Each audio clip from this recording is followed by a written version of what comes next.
Hey everyone, Clay here. If you like the Rotten Horror Picture Show, why not head over to patreon.com/thepenskyfile and sign up for our Patreon, where you can help support the show and also follow as Amanda and myself cover all sorts of other movies. We usually do a movie a month. This year we're doing reboots and remakes. So the likes of Texas Chainsaw Massacre and The Wicker Man and The Blob and Nightmare on Elm Street and Suspiria. So if that's something you're into, we've done a whole bunch of other sets. We've done Friday the 13th series, the Halloween series, second string of Stephen King, video nasties. We got so many things to listen to. So head over to patreon.com/thepenskyfile, throw us a measly couple dollars, and get access to all of the horror movie content and all of the dulcet tones of my voice you can possibly handle. Amanda will be there too. All right, thanks, guys.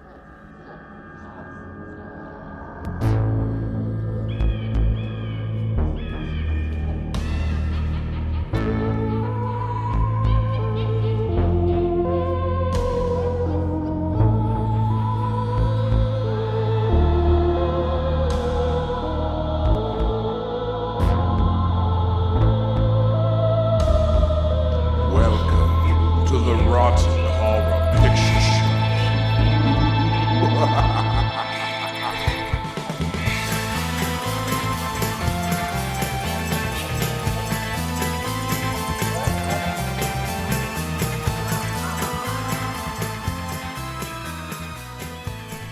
Hello, welcome to the Rotten Horror Picture Show, the horror movie podcast where we talk about films off the Rotten Tomatoes 200 Best Horror Movies of All Time list. My name is Clay. With me, as always, is Amanda. How you doing, Amanda? I'm good. I have all of my limbs. Good. Always a plus. Yeah, there's. And if you don't, not a negative. We're not trying to make anybody feel othered here. No, just saying nobody has cut off either of my legs yet. But if they do, that's fine. Yeah, I'll just put a gun on. Yes. In this country, I'm surprised that's not an option. Covered by insurance. Don't worry, it will be. It's coming. Today, we are talking about the movie Grindhouse, or movies, I guess, depending on how you want to think about it. The double feature that is Grindhouse? Yes, which is, I feel like this movie is Tarantino and Robert Rodriguez at the height of their hubristic powers. Yeah, I like the way you put that. I agree. I don't feel like they could have made this movie at any time before or after they made this movie, if that makes sense. Yes. And I haven't watched this in a while. I've always been a big fan of it, so I'm looking forward to talking about it. It is number 111 on our list with an 84% Rotten Tomatoes score, 87% audience score, which is surprising because this movie did not do well when it came out. Yeah. And I guess it's one of those ones that has been kind of reclaimed in the years since. Yeah. Because I'm surprised that both of those are so high, frankly. I am too, frankly. Yeah. Yeah. Had you seen this before? So I am one of those people that when it came out, so around when it came out, maybe the couple of years following it, I was pretty young. Mm-hmm. Still at the time, it came out in 2007. Yep. Yeah, so I was like a freshman in college. I was like 18. I didn't really get Quentin Tarantino. Sure. He was sort of the director version of going into a dude's dorm room and seeing that the only books he owned were American Psycho and Fight Club. Okay. And then he'd have like a Tarantino poster on the wall. Mm-hmm. And I was just kind of like, okay. That's over there. That's fine. And I didn't sort of have the background knowledge to understand like the things he was gesturing at and the homages and the references. It was all to me just like, I don't know. I don't really get this. Yeah. But when Grindhouse came out, I remember being curious. And then I remember hearing everybody go like, man, it sucked. Yeah. It's not good. It's bad. It's, it's not worth it. It's so long. It's a long one. It is a long one. So I sort of ignored it. And then at some point, I tried to watch Death Proof. And I only watched the first half of it and was like, this sucks. Yeah. Like, I hate all the people in this entire movie. And if this is just a movie about a guy who likes to just murder hot ladies because they're hot and he hates them for it, I don't need to do this. And I shut it off. Yep. So that's my background with this movie. That's too bad you didn't watch the whole thing. It is too bad I didn't watch the whole thing. And, I'm glad that I have now. That being said, I understand why you didn't. Because I think we both agree that both of these movies, while fun, are a little long in their double featuredness. Yes. And after this didn't do well at the theater, for a long time, the only way you could watch these movies was they were each released separately on their own with like 10, 15 extra minutes in. Yep. And I don't think I've watched Planet Terror, the full-length Planet Terror, but I have watched Death Proof, and it doesn't add 15 minutes of car stuff. Let's put it that way. Right. Yeah. Yeah, and not to get too far into like actually talking about these movies before we do our intro material, but the funny thing is, I think if I had watched the double feature version and started with Planet Terror, even back then, that would have been an easier entry point for me than watching Death Proof without sort of the background knowledge of what it was referencing and like what it was playing off of. Sure. And just getting that front half of that movie. Yeah. That's I picked something like the worst way for like 23-year-old Amanda to try to get into this. Yeah, or anybody. Yeah. I do want to talk about that a little bit because, well, we'll get to that. Yes. You had seen this movie. I had seen this. I saw this in the theater. I was very excited when this came out. And when you say you didn't get all the things that Tarantino was like riffing on, well, the secret is nobody else did either. But lots of us like to pretend that we did. Ah, I see. And I definitely... when he started doing his hyper-referential stuff, I'm someone who, as I've probably said many times before, I love to go back and find influences and all that kind of stuff. So that was just like catnip for me. Because like knowing he had all these other references that he was pulling from liberally gave me stuff to look for.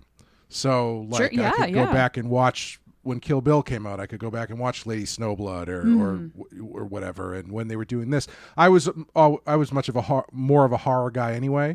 So when I saw they were doing this Grindhouse thing, I got very excited. Yeah. And this came out at the height of my own hubristic powers too. As far as sneaking food into the movies go. Oh, boy. Yeah. It used to be a game for myself and my friends. And this was before they served food in movies like they do everywhere now. And so one time we snuck in a 5-course meal. And this time I just really wanted to enjoy myself. And so before the movie, I went across the street to the 99 and I got an order of boneless buffalo wings. I would have murdered you. That I tucked under my coat. Oh. And I will say, when I opened them, the entire place could smell it. If I had been sitting near you and that had happened, I would have probably killed you. Because you were jealous that you didn't have boneless buffalo wings? Also the secondhand smell of buffalo wings after like the first 20 minutes. No, thank you. Also, I don't think this bothered me at the time, but boneless buffalo wings, texturally and shape-wise, maybe not the best thing to eat while watching Planet Terror. No, I just have to say as an aside, it is adorable to me that you were sneaking food into the movie theater at that point, and I was sneaking Bacardi in my handbag into the movie theater at that point. I only did that once. The food or the booze? Oh, that was a go-to move for me and my friends. The only time that I snuck booze into a movie is when myself and 2 others went to see Ghost Rider. And let's just say I'm pretty sure I ruined that movie for a couple people because I was laughing a lot at things that most people wouldn't find funny. Bad movie. Anyway. Yeah. So I really enjoyed it. I wasn't that surprised that it didn't do well and that people weren't really into it. Yeah, it's kind of a tough concept. Yeah, and even still, I think most people regard Death Proof as Tarantino's worst movie. But still pretty good, I think. But we will get into all of that in a minute. We're going to take a break and play the trailer. Ooh, it's kind of got like an Inception thing because it's like a trailer about a movie that features trailers. I mean, most movies when they play in the theater have trailers. But the trailers are... I know, but I'm saying we could apply this logic to... It's got to be your bull. Okay, just roll the trailer. All right, we'll be back in a minute.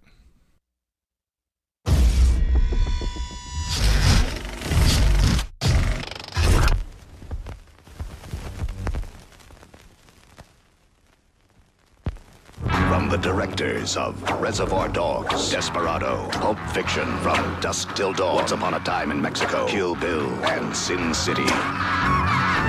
Tarantino and Rodriguez are back. Only this time, they're back to back with a double feature that'll tear you in two. First, I got bit.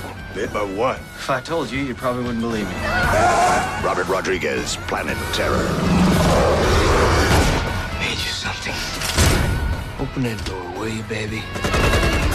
Plus, Fair lady, your chariot awaits. Quentin Tarantino's Death Proof. Do I frighten you? Is it my scar? It's your car. 2 no-holds-barred feature-length motion pictures for the price of 1. Planet Terror and Death Proof. Only at the Grindhouse.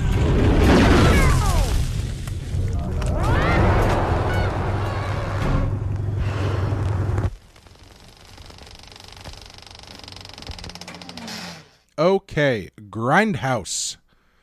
Directed, well, I guess written and directed by, it's 2 movies. Planet Terror, written and directed by Robert Rodriguez, and Death Proof, written and directed by Quentin Tarantino.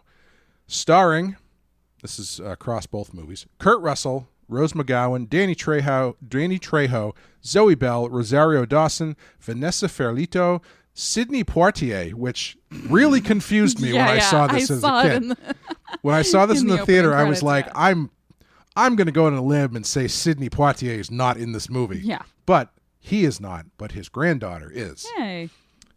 Tracy Toms, Jordan Ladd, Mary Elizabeth Winstead, Jeff Fahey, Michael Biehn, Tom Savini, Fergie from the Black Eyed Peas for some reason, and Nicolas Cage as Fu Manchu. Yeah. Amanda, what are we going to find in this movie? Yes, we're going to do this a little differently this time. I'm going to do the things you'll find across all of Grindhouse. Mm-hmm. And then I will give the synopsis for the first film. Yes. Yes. Make sure you take your notes appropriately. So some things you'll find in Grindhouse include go, go, not cry, cry. It's a good life lesson. Yeah. Just keep it peppy. Mm-hmm. Not 1, but 2 devices for cutting off nuts. I really enjoy that he pulls out that one. It's like a knife with a carve out to like a serrated carve out for it. A very sack-specific knife. Yes. And then another guy shows up with an even gnarlier knife. Yeah, that's like shears or something instead. Literal crying over spilt testicles. Yeah, a lot of balls in this one.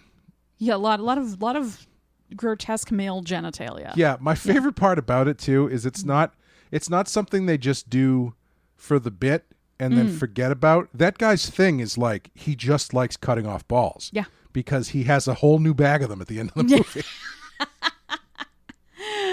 movie. Speaking of which, you'll also see Quentin Tarantino's melting penis. Yes. Along with which we will find Chronic herpetic lesions. Yeah. That's a pretty gross part of the movie. When Yeah. which I assume they are looking at actual medical photos. Oh, it's so bad. I hope they're not, but I think you're right. Yeah. It's rough. There's nothing worse than explaining how someone pees and it's like a sprinkler. You'll also find a missing leg that's now missing. Highly questionable parenting. Yeah. I do appreciate her questionable parenting though. Of leaving Tony in the car with the gun. Yeah. I do really enjoy the fact that he just immediately shoots himself. Yeah, I do too. It's in my notes.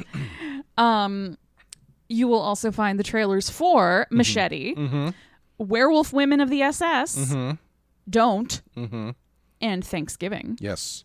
2 of those have since become actual films. Actual feature-length films. And I think you could argue that neither one of the features is better than the short trailer. Yeah, that's probably true. Car porn, but not car porn. Yes. Good Yeah. distinction. Yeah. The classic hangout activity, ship's mast. A Kurt Russell masterclass. Oh, yeah. Truly in this movie. How come parents weren't worried about their kids playing ship's mast after this movie came out? Yeah, that feels like it was ripe for a moral panic. I guess people Yeah. have to see it first. Yeah, the movie would have had to have been a little more popular amongst the probably under 21 crowd. Yeah. Real cars smashing into real cars with real dumb people driving them. You know, leave it to Quentin Tarantino to sum up everything I've tried to say about my own love of car violence on film in a much more eloquent way. Just keep it simple. Real cars smashing into real cars driven by real dumb people. That's all I want to say. And the last thing you'll find, but certainly not the least thing you'll find, the horniest motherfucker on the road. Honk if you're horny. One of my favorite lines in both of these movies. Our first film of the evening of this double feature Yes. is Planet Terror. Would you like to know what happens? What happens in Planet Terror or on Planet Terror? It's a whatever. This is Planet Terror. Tell me what happens in the movie. An ordinary evening in a small Texas town becomes a grisly nightmare when a horde of flesh-eating zombies goes on the prowl. Cherry, a go-go dancer, and Ray, her ex-lover, band together with other survivors in a no-holds-barred effort to escape the carnage. The odds become a bit more even when Cherry, who lost her leg to a hungry ghoul, gets a machine gun appendage and lets the bullets fly. Hell yeah. I do have to say, the machine gun leg, highly inspired. Fantastic. I really genuinely thought you were going to say highly inspiring. Well, that too. I was going to be like, wow, I didn't know this was so important. Well, I to mean, you. this Planet Terror is about nothing if not Cherry finding her inner strength to really do what she wants to. Which she's meant to do. Exactly. Yes. You know, she has all these useless talents. Yes. But they're not useless anymore. Turns out they're all very useful in the zombie apocalypse. Yes. Yeah. So going into Grindhouse. First off, I love the whole concept. This is very much up my alley. I love the trailers. Yeah, those are fun. There was actually another trailer. I don't think it was actually in the movie, but there was a contest for people to send in their own Grindhouse trailers, and the best one I think would get to be made into a movie. And I don't know if you've ever heard of the movie Hobo with a Shotgun. I have heard of it. That's where that comes from. Got The it. person who made that sent in a fake trailer for it. And that's a movie that to this day my girlfriend will cite as not trusting me to pick a movie. Because I hadn't seen it. Yeah. And so I was like, you want to watch this movie? It's, It's called Hobo with a Shotgun. Yeah. And so her mistake was saying yes. yeah. And it scarred her enough that she still brings it up. Although I think she could handle it now. But, but going into this the first time, I don't know how you felt. I had no idea what these movies were going to be. I don't really remember the trailer at all. I just I remembered the concept. And Planet Terror, I kind of think sets an unfair bar for the rest of the movie, because I think Planet Terror is really good. Yeah. I think Planet Terror is Robert Rodriguez's second best movie behind Desperado. And I don't know if he's made a better movie since. As much as I like Sin City's more of a fun experiment than anything else. This is like for better or worse, the best and worst of Robert Rodriguez, just like really refined down to a diamond as far as I'm concerned. Yeah, I see what you're saying, where it's like, because it is shorter. It's almost full-length feature. Yeah. But it is shorter, and it's definitely trying to do a lot in that amount of time. I would argue I still think it goes a little long. Oh, the thing that we both agreed on is that even though both these movies are in their shorter forms, at a certain point you do start looking at your watch for both of them. Yeah. Ironically, at different parts, I think. Yeah, I feel like the front half of Planet Terror is great. Yeah. And then the middle to the end is the weaker portion. You're sort of like, all right, can we maybe, like, once they're in the bunker, it starts to feel like, can we maybe like wrap this up a little bit, you guys? Yeah. And then funny enough with Death Proof, in my opinion, it's the opposite. The first like 40-45 minutes with the first crew of girls, it's like, really, how long do we need to sit with them while they drink in the bar? Right. Like, how long do we need to watch them awkwardly text in the weirdest way ever put on film? And then the second half is much better in my opinion. Yeah. But Planet Terror, I think, especially now, having gone on this journey of this podcast together and having seen so many more of the zombie films than I even had before we started, like Return of the Living Dead and stuff like that, I feel like I can really appreciate this one. Good. I'm glad to hear it. It has that sort of, it's taking all of the tropes from all of those and just going way over the top Robert Rodriguez with it. Yeah, and I think what is legitimately good about it is it's taking all of these things and synthesizing them without ripping anything off, really. Because like, there's stuff in this which is straight up John Carpenter stuff. Oh, but it never feels like he's ripping anything off directly. He just knows the Carpenter style, and knows, the music is very John Carpenter, and he's taking that stuff and he has only so much time. And so everything that every person does is the most over-the-top choice they could make. Yes. And I mean that, like, not just actor-wise, but the writing as well. It's, like, so hilariously melodramatic. Yes. But it all works, as far as I'm concerned, because it's, like, it's very tongue-in-cheek, but it's very well done. Yeah, and the whole world is that way. Right. Like, everything is kind of that strange, heightened sense of things. Like, when we were watching it and chatting about the movie, I told you that in a very specific way, this made me think of Twin Peaks, where it is that, like, let's just leave realism behind and take everything and dial it up to 11 and let it be melodramatic and let people say things that no one in real life would talk this way. Yes. But people in movies and soap operas do. Right. And so let's just lean way into that and let every emotion be huge. Yep. And let every betrayal or every action sequence just be huge and completely disconnected from how real people act. Yeah. And none of the stuff that they do in it is there just for the sake of doing something cool and over the top. It feels like it is. But it actually, all of the stuff fits so well into the actual story. Yeah. I find it surprising how well it's kind of structured and plotted out. Because, like, the thing, for instance, with Marley Shelton, the nurse, and she does that whole thing with the three needles. Her thing anesthetics. About, and that just seems like an over the top way to do this whole sequence. Yeah. Until 10 minutes later, when she gets her hands paralyzed. Numbed, the same. Yeah. And that becomes like a central part of the movie. Right, is that she can't use her hands for a huge chunk of the movie and has to just sort of like flop them around and make it work. And then eventually it all comes back around when she finally can use her hands again and brings back the needle gun that she has for some reason. The projectile injections. For when your patients are running from you. Yeah. But the other one that I love too is the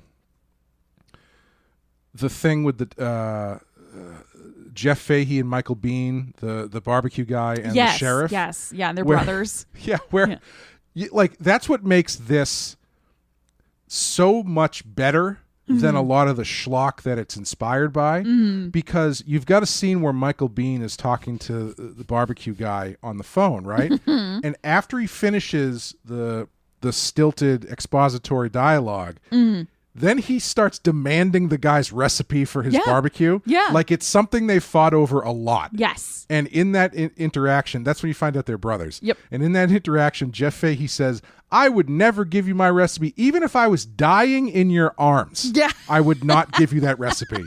Which comes back at the end when they're both, and it's and just they end up dying in each other's arms. Yeah, all of these stupid little bits that seem so throwaway actually pay off. Right, and like the comedy and the humor in this is very obvious because, like we're saying, everything in this is over the top. Yeah, but it's never like they never go slapstick with it. Not really. There's a couple moments that. It has like that Sam Raimi Dead Alive kind of slapstick to it where it's like the fact that it's so gross is what the funny thing is. Yes. Yeah, but we're never listening to yakety sax as somebody runs circles around a zombie in a, I don't know, a ball pit or something. We never go full like, okay, now this is just stupid. Right, yeah. But it is like it permeates the whole thing. Like even the fact that Cherry keeps saying she wants to be a stand-up comedian. Yeah. And the first part of that joke is that she's not funny. And then the second part is that she loses a leg.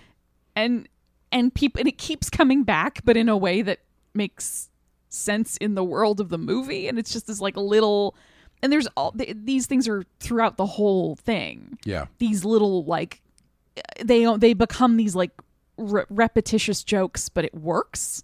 Yeah. Like the repetition is what makes it work. That she keeps being like, I want to be a stand-up comedian, and everyone's like half the characters are like, but you're not funny. Yeah. And the other half are like, she is hysterical. And like you can't tell who's gonna fall on what line. Yeah, and like the thing with Ray where he never misses a shot, which then pays off by the fact that he knows that she's pregnant because he never misses. I think I missed that one, actually. Yeah. I think I missed that one. Yeah, because when she's like it was supposed to be 2 against the world, he's like, it still is, and then he touches her stomach and he goes, I never miss. Blah. Yeah. But like, that's a great payoff to a stupid thing. And I think what's also nice about it is as much as it's sending up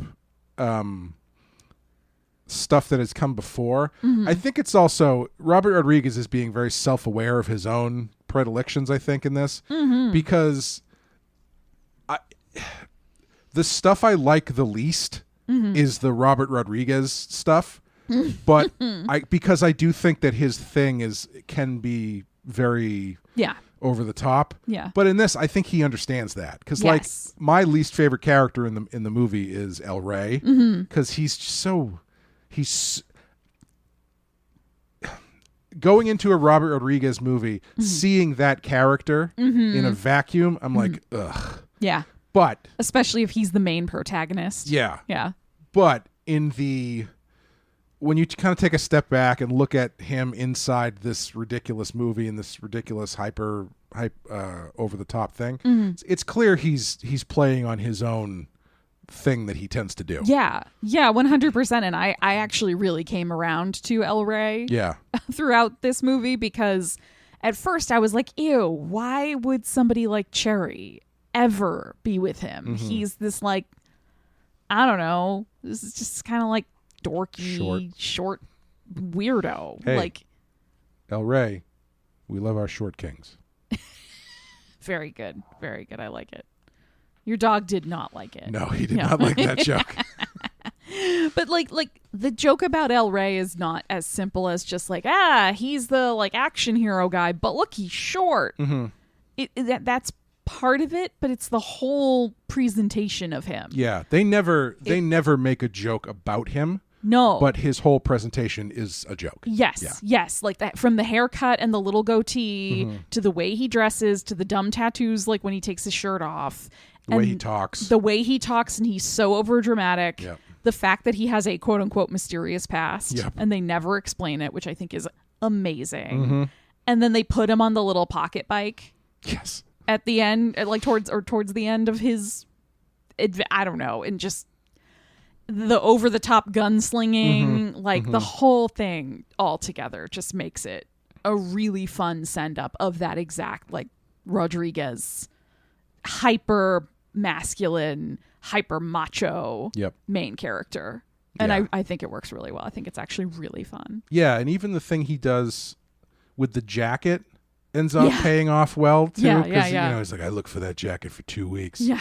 And then it turns out he had a ring inside. Like it's all so well considered for something so dumb. Yeah. You know? It's like, let's take all of the cliches and do the corniest thing with it and just crank it all the way up. And just do it well is the thing. Right. Yeah. Like commit to it. Yeah. Yeah. It's like the difference, but this is a weird comparison to make, but it's like the difference between the Naked Gun and all the like superhero movie, not another teen movie, where it's like they're not structuring jokes or scenes. It's just like, it's someone playing Paris Hilton. She says that's hot, and then she gets a piano dropped on her. Right. It's like that's not. Yeah. You're not doing anything there. Yeah. It's kind of how I feel about, like, you know, Golden Age Simpsons, like, you know, what you'd say, like the best seasons of The Simpsons, whatever any individual thinks those are. Seasons 2 through 9. Sure. Versus Family Guy. Yeah. Where Family Guy's a lot of just like, and then the chicken fight starts. Right. You know, it's just like random shit just happens and then you have to roll out of it. Whereas in The Simpsons, it's much more like, this is a joke about a thing that is being set up. And once the punchline hits and you can see the setup, it makes it better.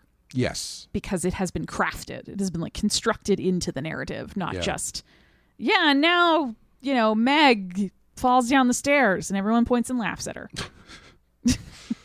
Oh, that Meg. But yeah, I think the thing, and this movie has, both of these movies have one like really major star in them. Death Proof being Kurt Russell, who has a pretty sizable part, and this one being Bruce Willis, who doesn't have a sizable part, but he works perfectly for what he has to do. Yes. And he is one of the characters that's playing it.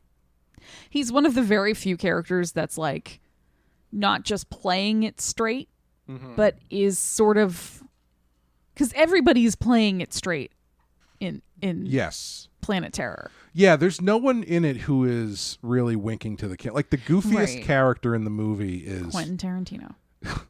Yeah, he's probably the closest one to, because he feels like he's not in the movie. Right. He feels like the director wandered onto the stage. Yeah. Is the one who's like the biggest character, I think, is JT, the barbecue guy. Yeah. He's doing something that's just, you know, being like, oh, I'm an old barbecue man in the woods. Everybody else, your Halloween costume for this year, right? Old barbecue man in the woods. Everybody else is playing it pretty straight, right? Even if what they're doing or saying is insane, yes, they're being very sincere about it. Yeah. I completely forget where I was going with that. It's fine. I bet it was great, though. It'll either come back or it won't. Yeah. But I think the cast is really good. Oh, you're talking about Bruce Willis playing it straight? Oh yeah, that like at least the first couple times you see him, he's playing a character who feels more like, okay, this might actually be the villain in a real version of this movie. Mm-hmm. Until that very end transformation where he becomes like, herpetic lesion king. Yes. Which I am 99% sure that's not Bruce Willis in all that makeup. Yeah, because like I cannot imagine him being like, yeah, just put me in the makeup. Yeah, for what little time they probably had him on set. Oh yeah, I don't think they would have spent it covering his entire face. Yeah. But up until that, he's like when he first comes in and he's the lieutenant in charge of this battalion of soldiers with these scary Bane masks. Mm-hmm. It actually kind of works. Yeah. Right? Like as an image or a thing that could be in a real, I'm using that word unfairly, but like a real horror movie. Mm-hmm. I was like, oh, that is kind of a creepy image of him with the mask and like the mystery of like what the hell are they inhaling? Mm-hmm. Why do they all have it? Like what are they after? What the hell is going on? It's straightforward enough of a mystery to like get you interested early on. Yeah. Despite the testicles of it all. The testicles come so close to ruining everything. I think. They do. Like if they had just nudged it a little bit further, I would have been like, no, I don't know if I can do this. Because it's like that is the silliest thing in the movie. Yes, because there's no point to it. Right. Yeah. That doesn't pay off in any meaningful way. Right. Like we're saying, every other kind of silly or ridiculous thing. Mm-hmm. Has some sort of interconnected bit with it. The testicles thing is just... It's just there for the sake of... Yeah, for being gross. Being gross, yeah. And every time I've seen this, that's the point where I'm like, ugh. Like, it almost takes me out of the movie. Yeah. Just because it's feels weird to say this, tonally inconsistent with everything else. As much as there are other... balls and dicks melting off people in this. Right. A guy who's collecting testicles in a jar for no reason just doesn't seem to jive with everything else. It's the no reason part, I think, is what makes it really feel out of place comparatively. Because all the other stuff is there intentionally in a different way. Like even like, they're looking at these horrible medical images of people with lesions and all sorts of horrific issues. But they're looking at that because people are coming into the ER with similar stuff and they're trying to figure out like what's going on. So it's gross, but the condition that everybody is arriving in is also gross. Yes. Yeah. There's pustules and ooze. But there's a lot of ooze in this movie. It is infecting people. Yeah, like there's a reason that the ooze is happening and that the zombie people are smearing it on other people's faces. Now, like if they determined that if you ate one of the balls, you wouldn't turn into a monster, then I would be okay with it. Because then it becomes necessary. I don't know if I'd say I'd be okay with it. Structure, but from I a would writing standpoint. Understand more why they were so insistent on keeping it in there. Yes. Yeah.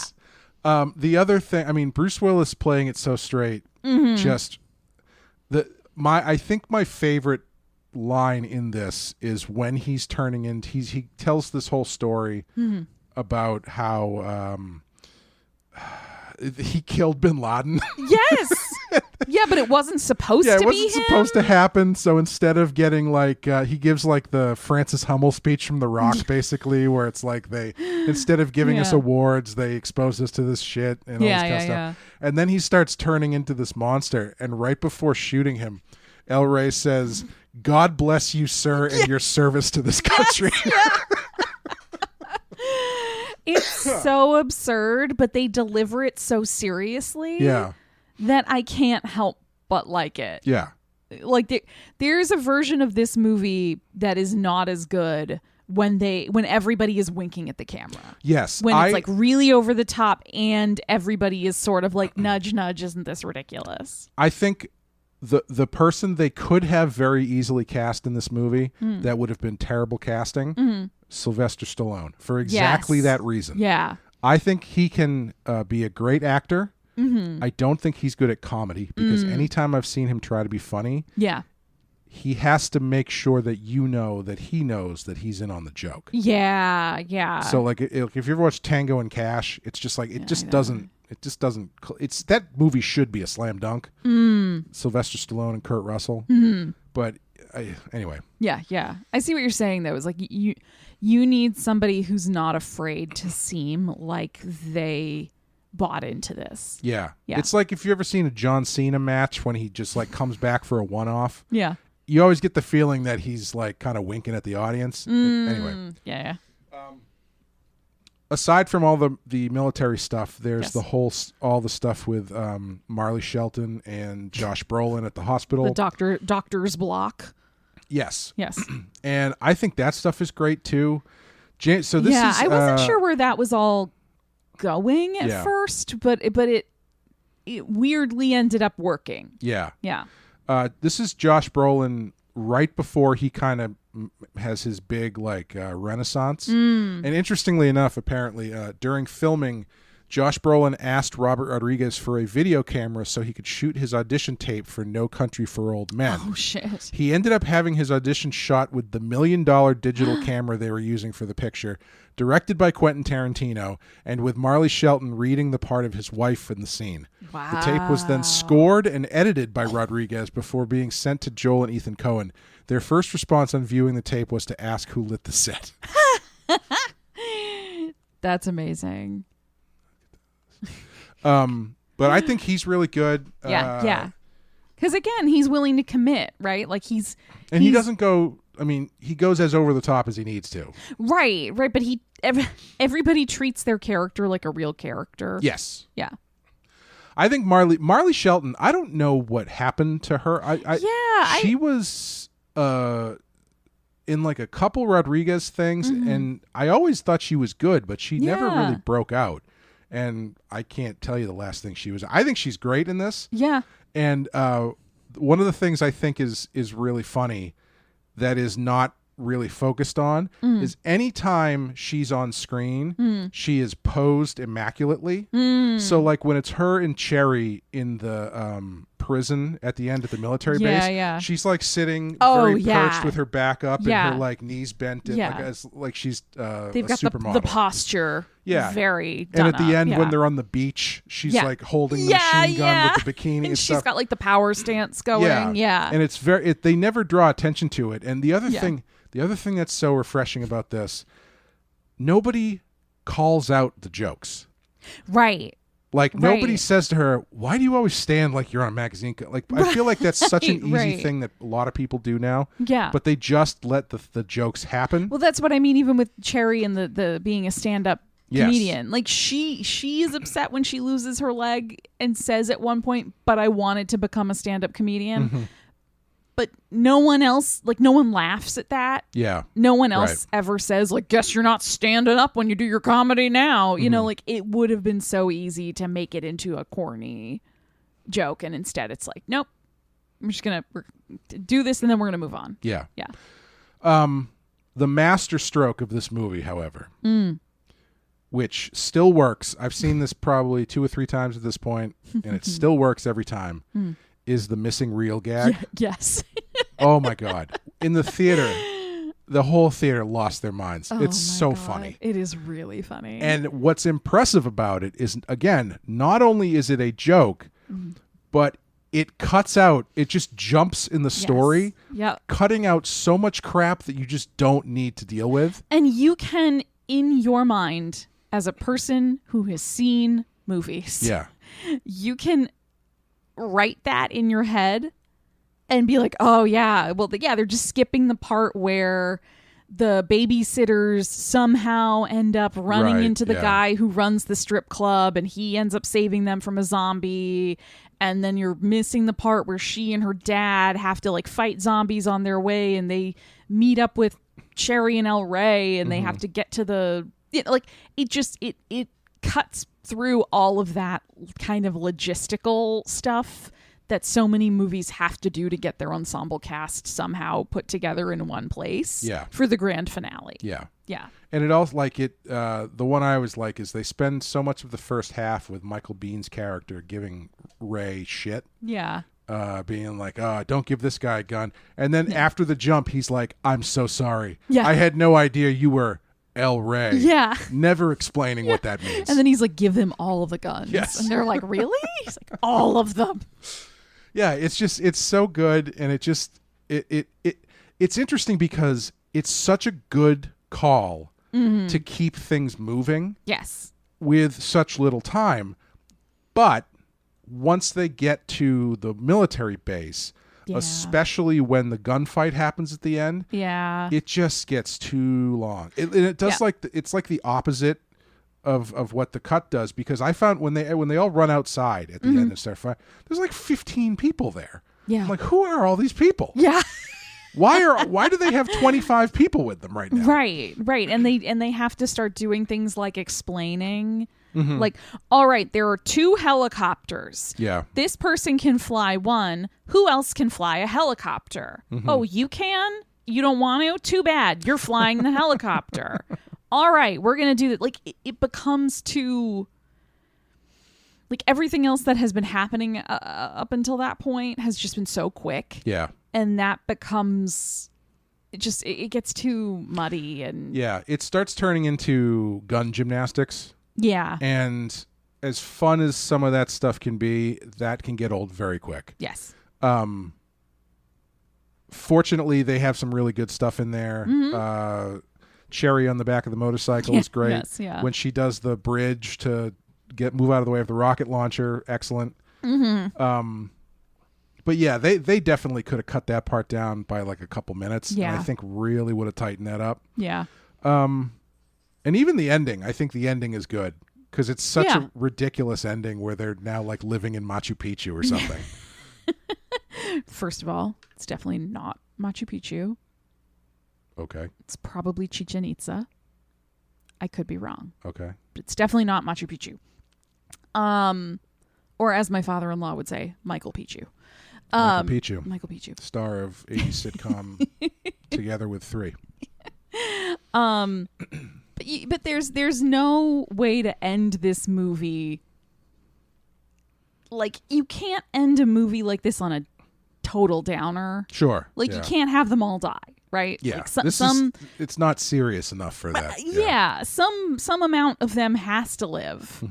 They've set it up in earlier in the movie when El Rey says, like, we go to Mexico. We put our backs to the ocean and we find a defensible point. That's where we stay. And the whole thing has been so weird and so over the top that you can't just like go back to the status quo. Yeah. So I think it's a clever way of just being like, nope, we're still just gonna push this all the way to the weirdest possible conclusion. Yeah. Yeah. And it's nice that Michael Biehn is in this because the ending feels very much like Terminator, where she's, driving into the desert with her baby and stuff. Yeah, I just think it's for what they were trying to do, I think they nail it in this. I think it's I don't know. Yeah. I wish it makes me wish Rodriguez did more comedy because I think this is funny in a goofy but very smart kind of way. Yeah, and there's some real I don't think there's any things that are really scary. Yeah, it's definitely a gore fest more than anything else. I was going to say, but it has some good gross out or gory moments that I think really have an impact, such as having a small child shoot himself in the face with a gun. Yes, it happens off screen, but then you see his dead body. Yeah, like a dead little kid with a bullet hole in his head. With the missing reel gag, the next time you see her, she's like cradling him and talking to him as though he's alive and stuff. She's like carried him all the way to the safety. And like if you had to watch all that stuff, you'd probably okay, come on. But the fact that they just drop it in there is like, man, this is. Or her catching her numb hand in the door. Yeah. And breaking it or twisting it really horribly, like all the melting zombies. The way this melting zombie, stuff is great. It like just seems to turn people into mush. The squib work in this movie is incredible. Yeah. Every time someone gets shot, zombie or otherwise. Every time you say squib work, I think you're saying Squidward. He was fantastic. He's amazing in this movie. Anytime someone gets shot, zombie or otherwise, it's like a gallon of paint explodes out of them, and it's the best. I was watching Django Unchained not too long ago. Man, the fucking squibs in that movie are incredible. Everybody, it's just like... That's a movie I need to rewatch as an aside, because when I watched that movie, I hated it. Yeah. And I think it just made me so angry. You know what I mean? Like, it just made me so mad that I couldn't enjoy the pastiche. I couldn't enjoy the humor or even the comeuppance at the end. I was just so mad.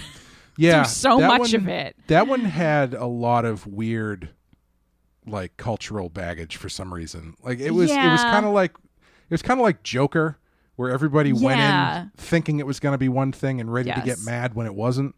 Yeah. And I watched it recently. It's really good. It's good. I think in hindsight, it's easier to see what he was trying to do. Yeah. But in stuff the was moment, a little bit tense. Yes. Not that it isn't now, but every that was the Flashpoint movie for the year. Yeah. Anyway. I think that's all I have to say about Planet Terror. Yeah, it was fun. Yeah. I really enjoyed it. Like, again, it drags in the back half. Yep. I could have done with it like speeding itself up a little bit, but the nice thing about a movie like that is if you zone out for 5 minutes, yes, you're fine. Yes. You're fine. You can dive right back in. Very much so. Yes. Yeah. Yeah, I like it. I think it's good. I think the longer version probably is not better. Yeah, I agree. I don't know this for sure. I hope the longer version doesn't eliminate the missing reel gag, because that's like hands down the best part of the movie is the missing reel thing. Yeah, I hope not. I hope we don't learn the backstory of the babysitters or something. Yeah. Before we get into Death Proof, the trailers in the middle. Yes. We've got Werewolf Women of the SS, directed by Rob Zombie. Everyone's favorite film. Yep. I think that's great. The only thing that I don't like about it is the fact that he's the only person who feels the need to say that he directed it. Like the other ones are all meant to be like of the era. Yes. And that one is like, here's Rob Zombie's wife. Yeah. And Udo Kier and Nicolas Cage. I mean, the Nicolas Cage bit is very funny. It's pretty good. Yeah. I kind of wish he would make that movie because honestly, it's the best looking thing he's ever done. Yeah. So long as they stuck to that tone. Yes. Yeah. Yeah. I don't love Don't. I do. I loved it. I felt very targeted by it. Yeah, okay. I can see that. You know what I mean? Yeah. Like I was like, oh, this is definitely aimed at people like me. Yeah. And is making fun of people like me who like movies like this. Yeah. And it is 100% correct. I would watch the shit out of Don't. I do appreciate it more now. Yeah. That I've watched more. Even the white eyes, like yes. God, what is that movie called? Beyond? Oh, The Beyond? The Beyond? Yeah. Yeah. I appreciate it more now, having watched more English haunted house movies. Yes, yeah. But at the time, I was like, oh, it's okay. It's not quite as fun as the other ones, but I do like that. I really like. I think that was my favorite trailer. That one is directed by Edgar Wright. Makes sense. I think it's the one of the three that you can't really make it to a movie, because I think if you were to make that movie, it would just be a boring or just a normal haunted house movie. Like the trailer, the trailer is the only way that works, really. Right, yeah.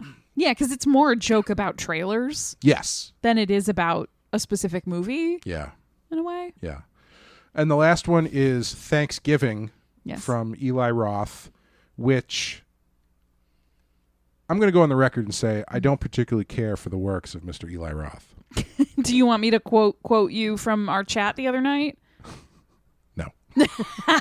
Fair enough. Because that has nothing to do with his work. And I have always kind of, I don't know why this would bother me, but it's always kind of bothered me that he ended up as like buddies with Tarantino, because I always kind of felt that he was like a Tarantino wannabe. Sure. I say that as someone who does not know him personally. And he does. Say, what did he do? Did he scratch your No, car? I don't Did he know. steal your high school girlfriend? He does What seem happened? to know his shit. Like he was on Joe Bob's The Last Drive-In, Yeah. talking about Giallo or something. No, and he was on Tarantino's podcast talking about Giallo, and he knew his shit. Absolutely, I'll I give believe him that. I just something about the guy I don't like, and I don't think he makes very good stuff. But that being said, Thanksgiving, the trailer, fantastic. Yes. Very good. Yeah. The look, The voice. incredible. The voice, incredible. And has, I think, the number one line that was quoted by my friends who went to see this, which was, "It's blood, son of a bitch." I was very curious what the number one line that was quoted was going to be. Yeah, your husband really liked that line. And then he had to go and ruin it by making the whole movie. Yeah, by making the actual movie like 2 years ago. And people seemed to like that movie, but it was fine. Pardon me while I open a seltzer. Uh-oh. Driving her to drink. Talking about Thanksgiving, the movie. Yes, driving me to drink my non-alcoholic seltzer. Yeah, the Thanksgiving trailer is fantastic. The machete trailer at the beginning that's good. That one feels more just like Rodriguez doing his thing. It felt like he was pitching the movie. Which technically I guess he was. Yeah, because then they made it. Yeah. Yes. That one actually has a sequel, which is oh my God. It's two of them. Jesus. But anyway, moving into the second feature of the evening. Amanda, what happens in Death Proof? Stuntman Mike is a professional body double who likes to take unsuspecting women for deadly drives He's a in stuntman. his free time. He's not just a body, he's a stuntman. His name's Stuntman Mike. He has doctored his car for maximum impact. When Mike purposely causes wrecks, the bodies pile up while he walks away with barely a scratch. The insane Mike may be in over his head, though, when he targets a tough group of female friends, including real-life stuntwoman Zoe Bell, who plays herself. Yes. That's it. So Yes. this is the one when I said that Planet Terror sets an unfair bar for this movie. Having not seen this before when I saw it in the theater, when this started, Death Proof started, I could because you've got Planet Terror, Yes. great time. Yes. Trailers, great time. Yep. And then you move into Death Proof. Yes. And I remember feeling like the energy just zap out of the room. Like everybody just went, yeah. and not like in a good way, because it's just talking. Yes. A lot of talking. Yes, for a long Yes. time. And it's a lot of, like, when you say a lot of talking, that's pretty much all that happens for like 45 full minutes. Yeah, and is they drive from one place to another, and then it's just people kind of hanging out and talking. There's a lot of monologuing. And it's not about anything really pertinent. No. It's about like being mad that your friends don't buy weed or something. Yeah, and it's tough because it's kind of like, all right, a lot of times when we cover slasher films. Oh, she's about to get misogynist. I can't wait for this. Always, all the time. A lot of times when we cover slasher films, I feel like one of my frequent complaints about the sort of lesser slasher movies is that there's just this cast of characters that is assembled and is then just killed. You never get any depth to them. They don't have real characters. They're just there kind of as cannon fodder. And then they die. As the movie progresses, they one by one, they get murdered in increasingly gory ways until you've got one left. I feel like this movie was trying not to do that. But the problem is that they kill off the whole group in the middle. Right. So then it becomes like, wait a minute, why did I spend so much time with all of them if you're going to kill all of them? Well, that's the thing. Like, I think I get what he was trying to do, but I don't think it works. That's what I'm saying. Yeah. Like, I feel like it's an attempt to counteract, like, having it just be like, yeah, hot women who are here to get murdered. It's like, no, let's like give them relationships and focus on them as like how they relate to one another. Yeah. And then when they get murdered, it's going to have more of an impact because you've sat with these characters and it's going to be extra shocking that they all get brutally murdered. But then the problem is it's sort of like you then have to start all over again. Well, that's the thing. Because I next group of 4 women. I think he's trying to do like a Psycho thing where it's like, oh, okay, this is who we're following. No one's expecting them all to get killed, right? Right. The problem is, in order for that to really work, I think, the movie needs to get going after that point. He needs to kill them, and then the ball needs to start rolling. Yes. The thing it needs to be psychopath is on the loose in the city and has just been murdering people with his car this whole time. Yeah, or something. Yeah. The reason it doesn't work is because we just spent 40 minutes with people talking about nothing. Yeah. They all get killed off. Yeah. In what is admittedly a very cool sequence. Absolutely. But instead of following up on that energy, we literally go back and do the whole thing again. Yes. That's 100%. It's and like admittedly, the new girl's more interesting than the first girl's. Sure. But there's a 5-minute unbroken shot when they're just eating and talking about nothing. Yeah, it's a long scene. Yeah, and I mean, technically it's not nothing because they're talking about the fact that Zoe never gets hurt and that what's her name is a gun, and it's all stuff that comes up. Right.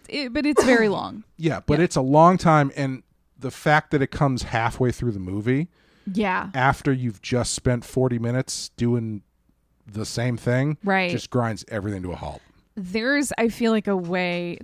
Part of the problem is probably this would cut it down from like an hour and 15 minutes or however long this actually was. Mm-hmm. I don't remember how long the Death Proof segment is on its own. I don't remember. I would say it's at least an hour and 10. Probably, yeah. Right? Because the first when I say 40 minutes with the first group of girls, I think that's accurate. Yeah, it doesn't feel like an exaggeration. Yeah, it's long. It's at least a half an hour. And then you spend at least another half an hour in the back half. There is a different version of this where I feel like it's 15 minutes with the first group of girls. Yeah. And you get to have that shock moment and then move on. Right. Rather than sit with them for so long and have it just be like Jungle Julia telling her friend, like, I told people on the radio to call you Butterfly and recite part of a Robert Frost poem to get a lap dance. The thing that's crazy about that, right? Again, so I think the things that are really interesting about watching these two movies back to back is seeing what things each director is more interested in when it comes to the Grindhouse thing. Because I find it really interesting that Rodriguez is spending so much time and money to digitally recreate the look of like the worst films ever, like the worst quality filming the worst ever looking, done. Yeah, it's like meant to look like shit. Right. And he's doing all of this digitally, and you know, you can feel it, but it's not as egregious as I was expecting it to feel. Sure. But you you can sort of feel get used to it as you watch. Like I found it jarring in the first like 10 minutes and then your brain kind of gets used to it.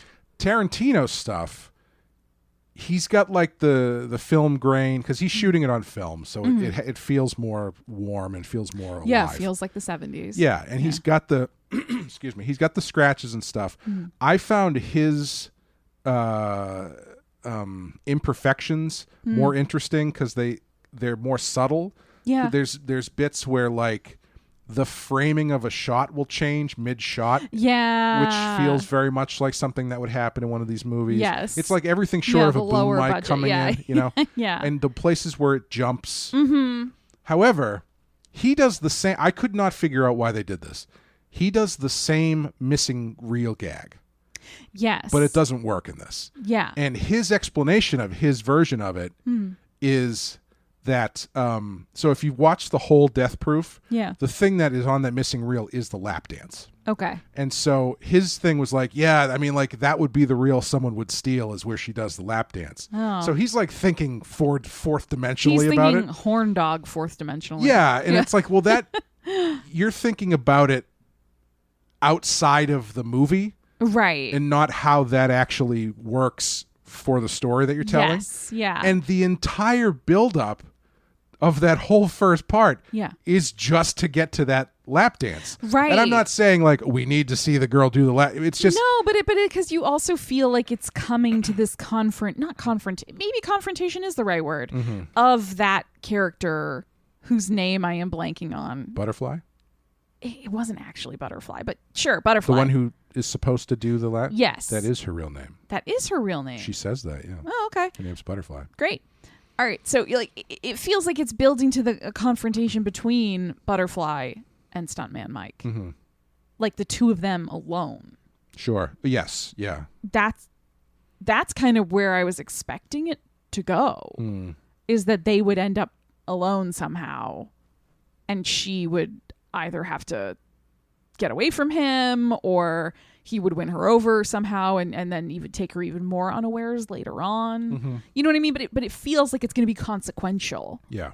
So then, to just eliminate it and be like, some horny guy stole the reel. Yeah. It's like, oh. And the way that they set all that stuff up too, like, I feel like it would make more sense if a couple things. I think there's a couple ways you can go. If Butterfly is the person who gets driven home by Mike. I know that they have a thing that they're doing or whatever, but if she's like, I don't know, I think I kind of dig this guy. I think I'm going to go home with this guy. And she's the one who gets in the car. And then he's like, man, if you had said you were going left, it would have been a while before he started to get scared. So like, he wins her over, and then she realizes that he's bad news. Right. And then after he kills her, he goes back and kills the other ones. Right. Or he kills the other ones and then he kills her. Yeah. Yeah. Yeah. The other way that I think I don't know, I'm a little surprised that he didn't do something like this, is have one of them survive. Yeah. And she's part of the second group. I thought it would be Pam, the blonde at the bar, who he does kill in the car. Oh, yes. Yeah. I thought it would turn out that she, her other friends did show up after all. Yeah. And she went off with them. And he kind of made a mental note of like, gonna come back for that one another time. Or even, I was thinking if one of the girls in the car survives and she's part of this second group, and then you get the whole closure of her, oh my God, it's that guy this again. This guy killed my other friends and tried to kill me. Yeah. We can't let him go. Yeah. Not so just like he closure. fucked with us and, it was scary. Yeah. And you can do all the same shit. Yeah, yeah. Except if Rosario Dawson was Butterfly or something, Yeah. Yeah, it is an interesting, and I think not the best choice to have the front and the back half be so split. Yeah. Because it really feels in a weird way like the whole front half of the movie was just there to deliver you to the hospital. So you got the little bit in the hospital where it's like, hey, look, it's Dr. Block. Like these things are connected. This is in the same world, which is fun, admittedly. And then you get the sheriff. Grindhouse multiverse. Or shared universe. I don't know. I think it's a shared universe. I think it's just the one. So far. That we know of. But you also get the sheriff who kind of gets to expound to his deputy about what he thinks is going on with Stuntman Mike. Yeah. And it really spells it out for the audience in a way I wish it hadn't. Even to the point where he's like, I think it's a sex thing. Yeah, he says it's so gross. Yeah. Do you remember how he says it? Something about shooting jelly or something. Goo. Yeah. It's the only way he can shoot his goo. Ugh. He says something like that. And I really think that the front half of Death Proof is just to let someone say that line. I really genuinely believe that's it. The thing is, when I said earlier that I feel like this is Rodriguez and Tarantino at their most hubristic, yes. I think this is by far his most self-indulgent movie. Yeah. The first shot of the movie is feet. Yeah. There are so many feet shots in this movie. There's so many admittedly amazing needle drops. But like the first half of the movie is mostly girls dancing in front of a jukebox. Yes. And it's just and it's all dialogue. It's all that like dense Tarantino dialogue. Yes. It's not the best he's ever done, but there's a lot of it. Yeah. And it's just like, it feels very, and even the last, everything with the car, which feels like the only reason we're all here. Yes. It's all very self-indulgent. I think the car stuff is incredible. Absolutely. But everything before that feels extremely self-indulgent. Yeah. Yeah, I totally agree. And I have a little bit I'm of two minds when it comes to Tarantino, and I'm curious because I feel like I'm going to say this and some people are maybe going to agree with me, and then some people are going to be like, you just don't get it. And that's fair. I probably don't.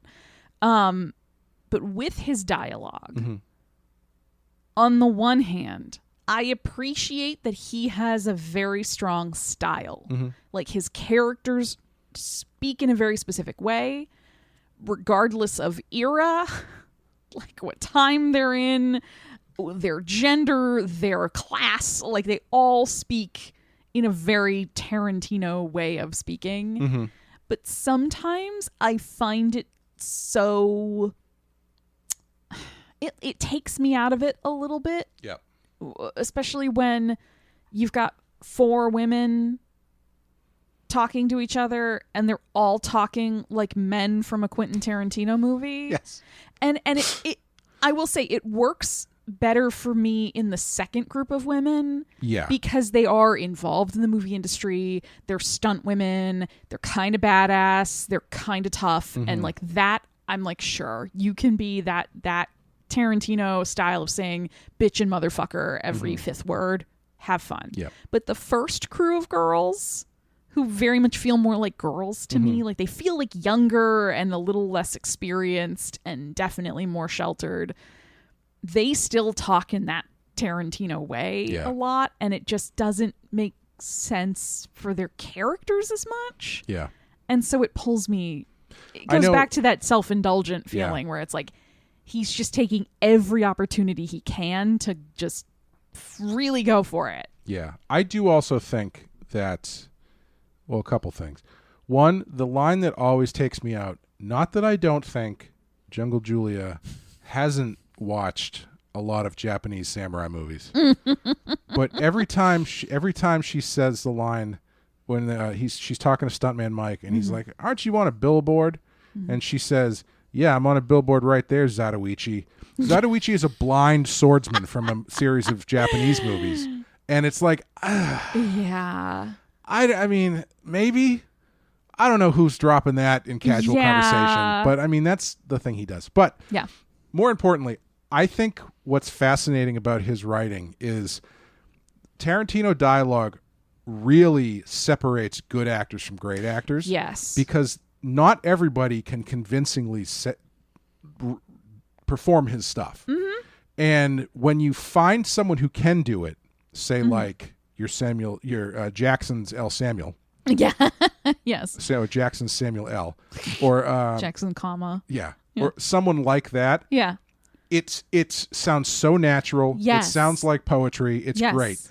But he's been around long enough and his style is well known enough that I think it's difficult, especially for younger actors, to not say that dialogue as though they are aware they are saying Quentin Tarantino dialogue. Yeah, that's a great point. Which is why, if you're watching this movie, everything that everybody else says is written by the same guy who wrote everything that Kurt Russell says. And Kurt Russell is just perfection. Like he delivers all that dialogue like he is a master actor. Yes. And it doesn't feel like he's just saying Tarantino stuff. Yeah, this is why one of our things you'll find for this movie was Kurt Russell's masterclass. He's fantastic. He is amazing. His hair is amazing. His performance is amazing. He's great. Yeah, and his every line delivery, you're so right that it coming from him, it feels genuine and realistic in a way that it kind of makes everybody else look worse in comparison who shares scenes with him. Like less so in the back half again, because he and the women in the back half are separate until the car chase.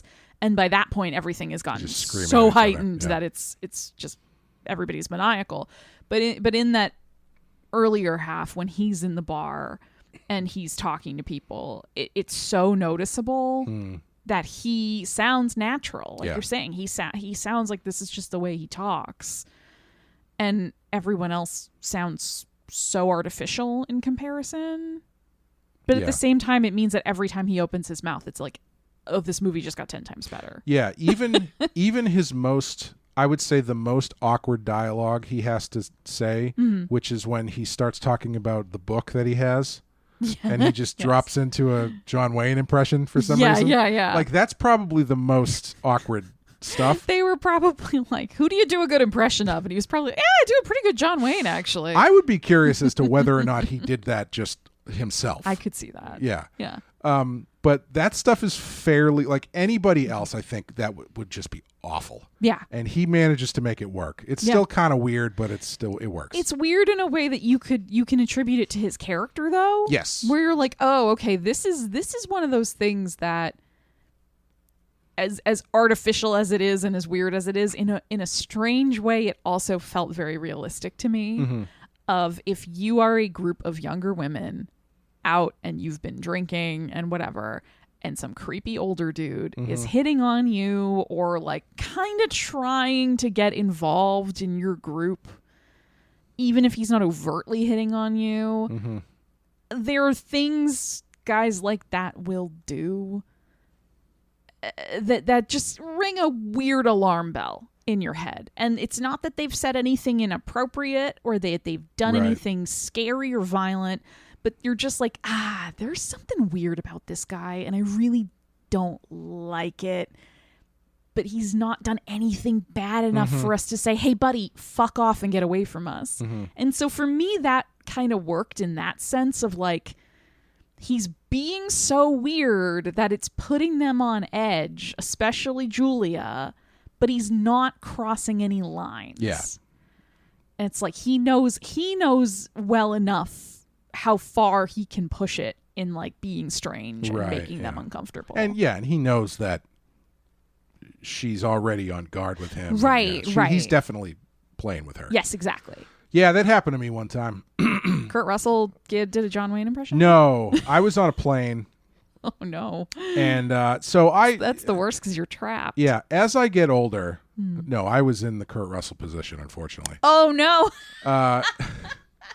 As I get older, I have moments where I have to remember afterwards, A, what I look like, and B, how old I am. And the first of these incidents was one time I was at a video arcade when I was probably in my mid-30s. And I had a half a cup of tokens left, and I was leaving. And there's kids everywhere, and I was like, oh, I'll just give these to one of these little children. And I took like 2 steps towards a kid, and I was like, oh wait, no, I cannot do that. Absolutely not. So I found some older children who I gave it to. Yeah. But even then, it was like I was like, here, do you want these? And they were like, okay. Yeah. And then after that, I was like, yeah, I forgot. I'm middle-aged and huge. Terrifying. Coming up to children at a video arcade. Hey, do you want this? Yeah. The second time I was on a plane, and as I was sitting there, and it was filling up, and basically in like a U of the seats around me were these girls who I think they played for Boston College. I don't know what sport it was, because they were all talking about blah blah blah blah, and I just didn't, because I'm in the middle of this now, and so I was just like, "What sport do you guys play?" Silence. Like everything like zipped.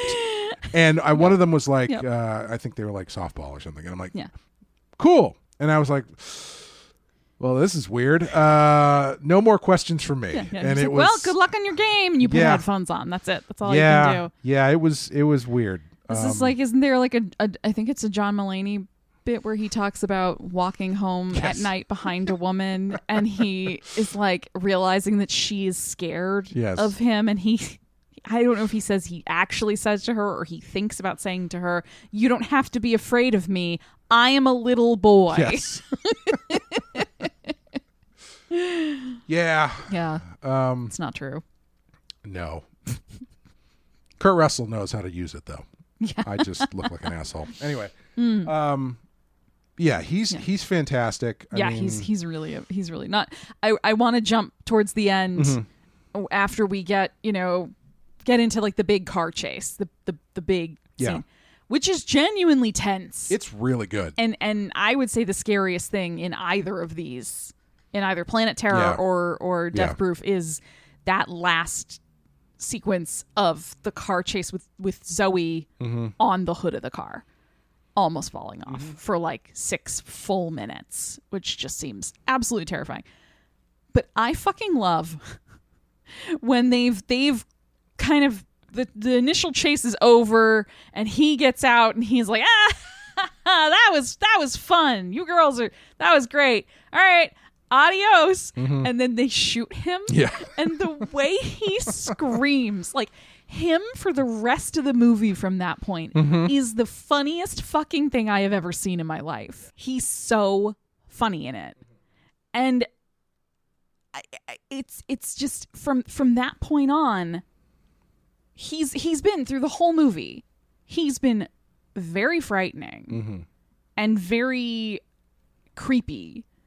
He's also been charming and funny in a more conversational way. And then it's just so hysterical to have him screaming like a girl. Yeah. For like the rest of the movie. When he's pulls over and pulls out the bottle of liquor. Yeah. And he's like, oh God. Yeah. Oh God. Okay. Why? Just do it. Yeah. Just do it. Yeah. And it's like one of the reasons why, again, it's such a what's the word I'm looking for? It's such a great move casting Kurt Russell. Yeah. Because Kurt Russell has the badass pedigree Yep. to do the first half. Yep. But I'm going to say 90% of the actors who also have that pedigree could not do the second half. Right. Because he is confident enough and self-aware enough that he can do that crazy performance. Yes. And understand why it works. Right, and immediately turn into kind of a weenie. Yeah. Like again, Stallone, as the kids say, Sylvester Stallone could never. Yeah. But if you think about Kurt Russell... Oh, I do. I Constantly. know. Every time I look in the mirror. When you think about the performance he gives when he has Pam trapped in the car with him, and how he has that insane and terrifying persona of mocking her as he's jerking the car around and killing her right through the glass next to him. And he's staying stone-faced through the whole thing. Like, there's no sympathy in him. There's no weakness. Yeah. He's almost this like demon in that moment. And then you flip to the end and he's trying to get away from them and they pull up next to him and he's like, look, I'm sorry. Okay. I was just messing around. Yeah. It's so good. Yeah.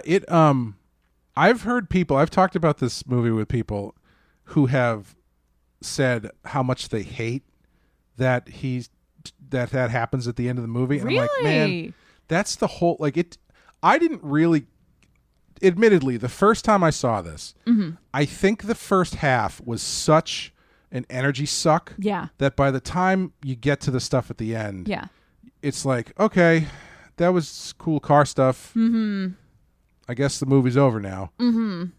Having a little bit of distance and being more familiar with it, I watched it again and I got it. And I was like, oh, this is great. Yeah. Because it's such a great subversion of the sadomasochistic killer thing. Yes. Where it's like, well, what happens if he gets emasculated? Right. And how easy it is to do that. Yes. Yeah. You know, like all it took was for him to go up against a couple women who were slightly more prepared. Right. Yeah. Like they weren't even forewarned. Right. Yeah. This completely blindsided them. They just happened to work in a profession that he shares, ironically, in the movie. But like, so they have some amount of training, and that's all it takes. That's all it takes for them to be like, no, fuck this guy. Yeah. like right. Let's fucking kill him. Yeah. And I mean, what's her name? the one who's driving, Tracy Toms. I can't remember the name of her character. I can't You either. kind of get the feeling that she's probably had some shit happen to her because Yeah. she carries a gun. Yes. A Roscoe, as they say. Yeah. So like, and Zoe is clearly a psychopath in the best way. And I did say she has vibes that remind me very much of your girlfriend. yeah, no, I have a huge crush on her. My girlfriend, I mean. Appropriate. Yes. Yeah. No, she's fantastic. She's The part where she goes, "I'll be your best friend." yeah. I was like, "Oh, I know that person." Oh, and when after she gets tossed off the car, the way she jumps up and goes, "I'm okay." I'm okay. It's like it's the first time I saw that I was like, yeah, that's her. Yep. You have a type. Yep, I Yep. do. Yeah, awesome is my Yeah. type. Yeah. And it's funny because, like, honestly, 20 years ago, I could see her doing that, Yeah. the car thing. Like, Yeah. I think there's another universe where my girlfriend ended up as a stuntman. Absolutely. Yeah. I've seen footage of her jump off bridges. Yeah. Yeah. Yeah. Anyway, what were we talking about? Rosario Dawson, it kind of eases into it. Like she, Yeah. There's an interesting bit where she's sort of like, "You guys always try to cut me out of the cool stuff because I'm a mom." Yes. Like, anytime you want to do something cool or fun, you cut me out, and I never get to go along. And like, I'm putting my foot down this time. I want to come. Yeah. And like, even getting her to climb into the front seat when they're doing Ship's Mast. At first, you can tell she's like, okay, and then the camera They have that cuts great to her moment, face, and yeah. she sort of like slowly lights up and is like, "Wait a minute, this is really fucking fun." Yeah. And from then on, I mean, she's the one who ends up delivering like the killing stomp. Right. It is always something that, like, I only notice out of the corner of my brain, I guess you could say, is she's got like a long skirt on. Yeah. And that last sequence, Yeah. when they go over to beat the shit out of him, she has off screen hiked her skirt up Yeah. into like hot pants. Yeah, she's like tied it up. Yeah, getting her into ass kicking pants, basically. Yes.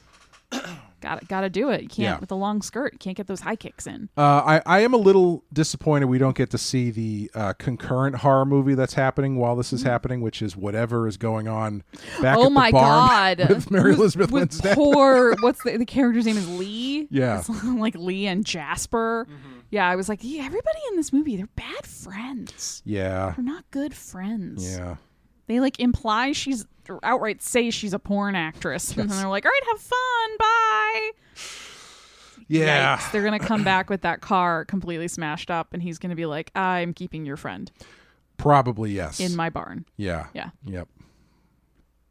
She's good. I like. Yeah. I'm. It's too bad she doesn't stick around for the rest of it because I Yeah. like Mary Elizabeth Winstead. And I like the contrast she provides with the other three. Yeah. Like even in the scene where they're all having lunch or whatever, and Mm-hmm. they're talking about, they're listing all the kind of the classic like car Mm-hmm. movies and TV shows and all of this different stuff, and they're like, well, you probably grew up watching Pretty in Pink, and she goes, I love Pretty in Pink. Yeah, I think, and that's the kind of thing that I think is missing from the first group too. Yeah. because maybe that's unfair because I do think that the three of them at the beginning are different enough.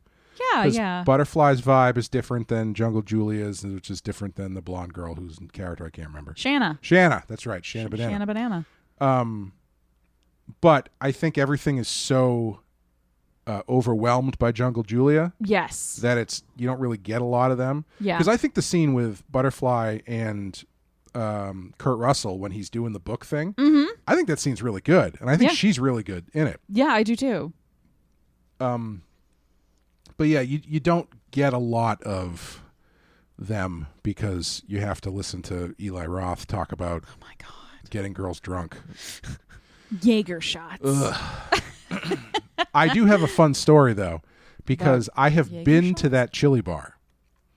I went to Austin. It's in Austin, Texas. That's the other thing too is this movie. It's weird. This whole Grindhouse thing seems like Tarantino and Rodriguez were like, "Oh yeah, that would be awesome. We should do this." And Rodriguez did it. Yes. And Tarantino was like, "Well, I just kind of want to hang out in Austin, Yeah. so I'm going to I want shoot." to play with a really cool car. Yeah, and I want to do this car thing, and I Yeah. just want to kind of show off my favorite places I like in Austin. Yeah. And that's kind of true. Yeah. Because when I went to Austin a few years ago, we stopped into that chili bar, and it's so funny how things look different in movies than they do in real life. Because like we walked in, I was trying to frame it in my mind. Yeah. And I was like, I cannot figure out how this was set up. Yeah. Because it looks bigger. It's a pretty small place. And I ended up talking to the bartender, and I was like, "So were you here?" He's like, "Yeah, I was here." And he gave me the whole story where, like, before they shot one night, Tarantino, Kurt Russell, and Goldie Hawn came in and basically just drank tequila till the bar closed. He said they were all great. I guess one of the reasons that they shot there was because one of the girls who worked there, Tarantino, had a big crush on her. Oh, jeez. And she was a roller derby player. So, like, those other girls who show up, they're all roller derby girls. Ah. And so, like, even that, it's like he's shooting there because he likes Austin and there's a cute girl he wants to. But it was cool. It was a cool place. The chili was pretty good. Nice. Yeah, I love the end of that movie. I love the end of Death Proof. It's not one that I go back to that often. Yeah. Because I think it's a good movie you can put on in the background, I think, because it's just sort of people talking. Yeah. But sitting down to watch Death Proof, I don't know. There's just not a lot. If you plot out like what happens in it, and then you look at how long it takes for those things to happen. Yeah. It's a lot of time invested to really just to get you to that last like 10 minutes. Yeah. It is kind of honest to the double feature presentation though, because where like you watch the first movie and you go, man, that was great. I can't wait for the second one. And the second one starts and you're like, I don't know. I think we can go. Like, I'm really tired actually. It's late. And then someone later goes, the end was pretty good. Yeah. But even like, he like stops the whole Grindhouse thing, like after the first group of girls gets killed. Yeah. When the second part starts, it's just like a normal looking movie. Yeah, like he's not doing any of the scratchy stuff. I didn't realize it till about halfway through the car stuff. I was like, oh, this just looks like a movie now. Yeah. It just stopped doing all the other stuff. It even felt more just like a movie to me. It was interesting because I don't really. It's so weird how the texting felt so incongruous in Death Proof, whereas the cell phone stuff didn't really bother me in Planet Terror. I don't even remember the cell phone stuff in Planet Terror. There's only a little bit of it. It's the doctors. It's Josh Brolin. And, oh, right. Yeah, like she's texting somebody and he's like, show me your phone, that whole thing. Like, there's that, but like, I don't know. It didn't really bother me. I maybe because it had the sci-fi twist of like there's like secret, chemical warfare stuff going on. A point. Right, and it had a point. In this, you get Julia trying to text the guy she likes to like come, and it's like you pointed out, she keeps like typing a message and then typing in the number. On what planet? I don't maybe that's Death Proof planet. Maybe that's how it used to be and I just forgot, but I don't think so. Not how I remember it, but I don't know. Maybe for people like 10 years older than us, there was a era in there where that's how you did it. But yeah, there's no real point to it. And then because you've lost the Grindhouse styling too, like the visual style, it just starts feeling like a mid-aughts movie. Yeah. I was like, oh, okay. I don't really get why these things are paired together. Yeah. Other than it's fun to do that structure with the trailers in the middle. Yeah, I do appreciate that they are so different, because I think it would be like every time I watch this, I kind of think to myself, did they not watch each other's movie until like it was done? That is kind of how it feels. Yeah, even though Tarantino is in Planet Terror, because the fact that they both do the missing reel gag, it's like there's got to be a better gag you can use not to do the same thing the first guy did, and it's just like the vibe is so different in Death Proof, and Yeah. on the one hand, that's a plus. Yeah. But Right. you Like know. I don't want to watch 3 hours of the exact same thing two different times. Right. But Yeah. it still just Like- felt like did you have a different assignment Yeah. going in? Like, imagine if instead of Death Proof, the second half was Werewolf Women of the SS. Yeah. Like, that's so tonally Yeah. similar to Planet Terror. Yeah. I don't know if you've already Right. laughed right. at all that stuff. Can you Yeah. really do it again for another hour and a half? Yeah, if that itch has already been so thoroughly scratched, Yeah. do you really need to keep going down that route? It does feel a little bit like, okay, Rodriguez did the funny thing. Now I have to make a real movie. Yeah. But even so, it does feel like he's just doing a bunch of stuff that he wants to do that, Yeah. you know. Definitely a mixed bag. Yeah. Overall, how do you feel about Grindhouse? It is number 111 on our list. Leave it, move it, keep it off. I don't know if I would put it on the list. Yeah. Like, okay, I understand why some people would say Death Proof could count as a horror movie because it is about a murderer. Mm-hmm. Right? I don't really... Yeah. I wouldn't really call it a horror movie. I don't No. think it has any of the genre trappings or any connections. I get why you might call Planet Terror a horror movie. It's got zombies Mm-hmm. and creatures, but it feels more sci-fi B-movie to me. Yeah. And neither one is scary at any Yeah. point, and I don't think either one is trying to be scary. Yes. I would agree. Yeah. Yeah. Yeah, I don't think it really belongs on the list. I appreciate it because I think that Planet Terror did in 2007 better what a lot of movies try to do after it, as far as Sure. doing the throwback horror kind of thing. Oh, yeah. But that being said, I don't know. I appreciate it. I appreciate it for what it is quite a bit, but there's a lot. 200. There's a lot of movies that I would put ahead of that. Yeah. I will say going all the way back to how we opened this episode when I said that my only exposure to this before watching it fully had been watching that first half of Death Proof and just going, I don't need to do this longer and shutting it off. And having now seen it sort of as it was originally intended to be presented, I liked it more than I thought it would, more than I thought I would. And I really appreciate the attempt at doing something different. Yeah, same. Like the creative structure and trying to sort of play with form a little bit. Yeah. I think is really fun. I think the throwback stuff is really fun. Yeah, I liked it. I just don't think it qualifies for the specific topic of our list. Yeah, I would say my biggest takeaway is it's a shame that it didn't go over very well at the time, because I think this very easily could have turned into its own like anthology franchise. Yeah. Like they could have done a Grindhouse movie every year. Yeah. with, Like they do the VHS. yeah, exactly. movies, yeah. And those movies kind of suck. Yeah. The ones I've seen are like, meh. Yeah.